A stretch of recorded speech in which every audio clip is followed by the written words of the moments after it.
प्यारे बच्चों, मैं अपनी और आपके यूट्यूब चैनल हिंदी स्वरूपा में आप सबों का हार्दिक स्वागत करती हूँ। आज हम लोग इस वीडियो के माध्यम से हिंदी की पाठ्यपुस्तक के पाठ 2 बाल मजदूरी एक अभिशाप, जो क्लास 7 में संकलित किया गया है, के प्रश्नोत्तर पढ़ेंगे।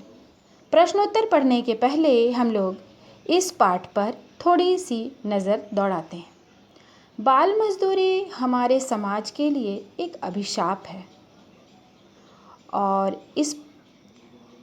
यद्यपि पिछले 2 दशक से बाल मजदूरी के विरुद्ध आवाज़ तो उठाई जा रही है।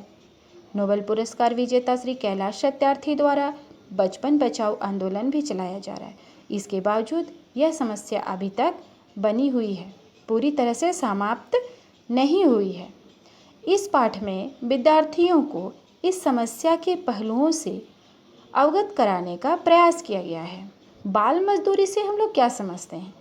तो बाल मजदूरी बच्चों से मजदूरी करवाना, यानी कि छोटे छोटे बच्चों को श्रम साध्य कार्यों में लगा देना। छोटे छोटे बच्चों की उम्र होती है पढ़ने लिखने की, स्कूल जाने की, उन्हें खेलने कूदने का अवसर मिलना चाहिए, खिलौनों की आवश्यकता होती है, परंतु उन्हें उनकी इन आवश्यकताओं से वंचित करके मजदूरी के लिए विवश कराया जाता है। इनकी विवशता कई कारण से होती है। एक तो इनके माता पिता अशिक्षित और गरीब होते हों, या तो फिर ये बच्चे अनाथ होते हैं जिन्हें अपनी आवश्यकता के लिए दूसरों के यहाँ काम करने पड़ते हैं।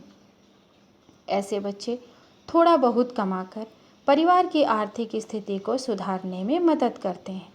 इस स्थिति में होता क्या है, छोटे छोटे बच्चे जब काम करते हैं तो अपने मालिक के अंडर में जब ये काम करते हैं तो ये मालिक द्वारा शोषित किए जाते हैं, क्योंकि ये छोटे बच्चे होते हैं, ये अपने शोषण के विरुद्ध आवाज़ नहीं उठा सकते हैं और वो मालिक द्वारा शोषण किए जाते हैं।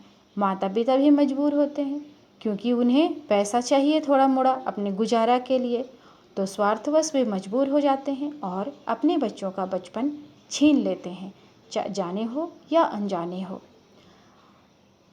प्रश्न उठता है, ये बच्चे मजदूरी करते क्यों हैं, इनसे करवाया क्यों जाता है? तो बच्चों को वयस्क की तुलना में वैसे मजदूरी भी बहुत कम मिलती है और कहीं अगर बच्चे काम करते हैं, उस स्थान पर अगर बड़े काम करें तो एक बड़े को जितना वेतन देना होता है उस वेतन पर 2 या 3 बच्चों को काम करवाया जा सकता है। तो उसके अनुसार मालिक का इसमें फ़ायदा है और गरीब परिवार के बच्चों को थोड़ी मदद हो जाती है। तो इस तरह की समस्या आती है और बच्चे चुपचाप काम करते रहते हैं, उन्हें डांटा जाता है, उन्हें दुत्कारा जाता है, वगैरह वगैरह। तो वैसे हमारे देश में गरीबी जो है एक बहुत ही भयंकर समस्या है। गरीब लोग करें तो करें क्या, अपने बच्चों को स्कूल न भेजकर मजदूरी के कामों में लगा देते हैं। वैसे अभी इसकी संख्या कम हो रही है, सरकार की तरफ से बहुत सारे कदम ऐसे उठाए गए हैं, बच्चों को शिक्षा दी जा रही है, स्कूलों में उन्हें खाने पीने की व्यवस्था हो रही है, फिर भी जड़ से ये समस्या अभी तक मिटी नहीं है। ठीक है, अब हम लोग इसके प्रश्न उत्तर की ओर चलते हैं। प्रश्नोत्तर है, पहला प्रश्न है, बाल मजदूरी में किस प्रकार के बालक लगे हुए हैं? तो बाल मजदूरी में किस प्रकार के बालक लगे हुए हैं? बाल मजदूरी में अनाथ बालक लगे हुए हैं और वैसे बालक लगे हुए हैं जिनके माता पिता गरीब और अशिक्षित हैं। बच्चे मजदूरी क्यों करते हैं?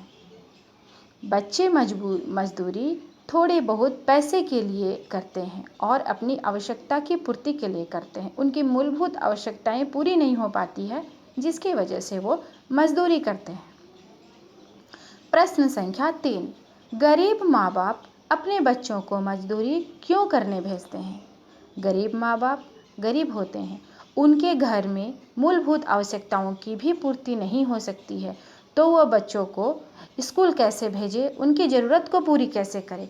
उस स्थिति में वे अपने बच्चों को मजदूरी करने भेज देते हैं। और इसका एक सबसे सर्वप्रमुख कारण है, माता पिता अशिक्षित और गरीब होते हैं। क्योंकि अगर शिक्षित हो तो शायद कोई समस्या का समाधान शायद वो किसी तरह से निकाल भी ले और बच्चों को शिक्षित करें, परंतु अशिक्षित वे पढ़ाई लिखाई का महत्व नहीं समझ पाते हैं और अपने बच्चों को मजदूरी करने भेज देते हैं ताकि 2 पैसा आ सके। प्रश्न संख्या 4, बाल श्रमिकों की क्या दशा है, पाठ के आधार पर बताइए। तो बाल श्रमिकों की क्या दशा है? बाल श्रमिकों की दशा हर जगह एक जैसी नहीं होती है, गाँव में अलग और शहरों में अलग। गाँव और शहरों में बाल श्रमिकों की संख्या में अंतर होता है। ठीक है, बाल श्रमिक बहुत सारे जगहों पर काम करते हैं। इसका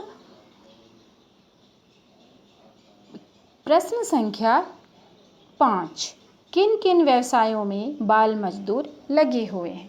तो बाल मजदूर तो वैसे बहुत सारी कामों में लगे हुए हैं, तो इसमें 2, 4, 5, 6 का नाम आप लोग दे सकते हैं।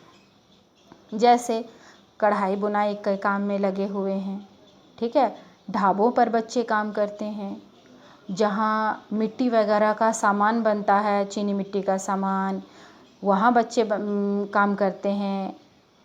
पटाखों का निर्माण होता है, बच्चे बड़े बड़े लोगों के घर में नौकर के रूप में काम करते हैं, बड़े बड़े लोगों के बच्चे को संभालने का काम करते हैं, वस्त्र रंगने के काम में। और गरीब घर के बहुत सारे बच्चे देखिएगा बड़े अफसर लोगों के जूता पॉलिश करने का काम करते हैं, फिर गैरेज में काम करते हैं, गाड़ी वगैरह वाहनों को ठीक ठाक करने में काम करते हैं। तो इस तरह के बहुत सारे काम में छोटे छोटे बच्चे लगे हुए हैं। ठीक है। प्रश्न संख्या 6, बच्चों का बचपन कैसे छीना जा रहा है, क्या इसे रोका जा सकता है? पाठ के आधार पर बताइए। बच्चों का बचपन कैसे छीना जा रहा है? बच्चों को पढ़ने लिखने की और स्कूल जाने के स्थान पर श्रम साध्य कार्यों में लगा दिया जा रहा है। बच्चे काम कर रहे हैं और उन्हें खेलने खाने कूदने के स्थान पर उनकी आवश्यकता की पूर्ति तो हो नहीं पा रही है और उन्हें अपने मालिक का डांट फटकार सुनना पड़ रहा है 2 पैसे की खातिर। तो इस तरह बच्चों का बचपन छीना जा रहा है। क्या इसे रोका जा सकता है? तो हाँ, इसे रोका जा सकता है। कैसे रोका जा सकता है? शिक्षा का प्रसार करके और कानून, जो भी कानून आज तक बनाए गए हैं उनको अमल करके इनको रोका जा सकता है। जैसे बाल श्रम निषेध अधिनियम, बंधुआ मजदूरी प्रणाली उन्मूलन अधिनियम, शिक्षा का अधिकार अधिनियम, खासकर शिक्षा का अधिकार अधिनियम। ठीक है। प्रश्न संख्या 7, बाल श्रम निषेध अधिनियम 1986 क्या है? तो बाल श्रम निषेध अधिनियम 1986 क्या है? यह एक कानून है जो 23 दिसंबर 1986 1986 में बनाया गया। इसमें कुछ प्रावधान किए गए थे, जैसे पहला था 14 वर्ष से कम उम्र के बच्चों को विशिष्ट व्यवसायों में काम करने पर प्रतिबंध था। एक और क्या था? प्रतिबंधित व्यवसायों की सूची में परिवर्तन करने की प्रक्रिया, काम में लगे बच्चों की कार्य स्थिति को जानना और कानून का उल्लंघन करने पर जुर्माना और दंड निर्धारित करना। प्रश्न संख्या 8, शिक्षा का अधिकार कानून 2009 में बच्चों के लिए क्या क्या व्यवस्थाएं की गई है? तो शिक्षा का अधिकार कानून 2009 में बच्चों के लिए निम्नलिखित व्यवस्थाएं की गई है। इस प्रकार लिखेंगे, निम्नलिखित व्यवस्थाएं की गई है लिखकर नंबर 1, 6 से 14 आयु के सभी बच्चों को निःशुल्क एवं अनिवार्य शिक्षा का मौलिक अधिकार प्राप्त हुआ। नंबर 2, आर्थिक दृष्टि से पिछड़े बच्चों के लिए सभी सरकारी मान्यता प्राप्त स्कूलों में 25% गरीब बच्चों को निःशुल्क शिक्षा एवं पाठ्य सामग्री उपलब्ध कराई जाएगी। नंबर 4, सहायता प्राप्त और गैर सहायता प्राप्त निजी स्कूलों में गरीब एवं विशेष श्रेणी के बच्चों को दाखिला दिया जाएगा। यह व्यवस्था बिल्कुल निःशुल्क होगी। नंबर 4, गैर नामांकित अथवा बीच में पढ़ाई छोड़कर जाने वाले बच्चों को उनकी उम्र के अनुसार कक्षाओं में दाखिला मिलेगा। ये था हमारे शिक्षा का अधिकार कानून 2009 की व्यवस्थाएं। अब आते हैं अंतिम प्रश्न नंबर 9 पर। बच्चों का काम पर जाना भयानक है, कैसे? पाठ के आधार पर बताइए। तो बच्चों का काम पर जाना तो भयानक होगा ही, कैसे? क्योंकि देश की आने वाली पीढ़ी, युवा पीढ़ी इसमें क्या होगी? अशिक्षित रह जाएगी। वो पढ़ाई लिखाई नहीं कर पाएंगे और क्या होगा? बच्चे शोषित होंगे, ठीक है? और अशिक्षा के अंधकार में के गर्त में हमारा देश के युवा पीढ़ी समाते चले जाएंगे। इसीलिए बच्चों को शिक्षित करना पहले आवश्यक है। धन्यवाद।